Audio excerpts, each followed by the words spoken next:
guys! So, eto, kagabi, sinundo ako ng kaibigan ko, diba? Tapos, naglalakad na nga kami yun papunta sa Kayan. Tapos, ayan, nag-aantay na lang kami ng jeep na masasakyan namin. Sobrang dilim na nga, pero lumabas pa din kami kasi dapat nung nakaraan pa itong lakad namin, nalalabas kami. Tapos, ayan, nasa loob na kami ng SM Tungko, tapos nag-photobooth muna kami.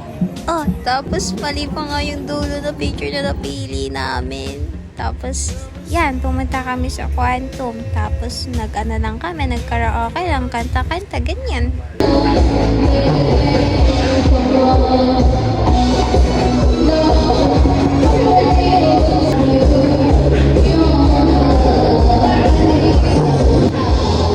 Tapos iyan, nakalabas na kami ng SM Tungko at pumunta kami ng Jollibee kasi kakain na nga kami.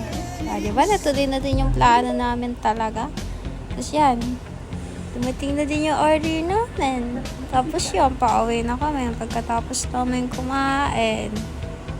Tapos iyan, pauwi na kami. Tapos may dinahanin nga siya, pilihan na shawarma, papasalubungan niya daw mama niya. Tapos yun lang, naglalakad na kami pauwi. Bye!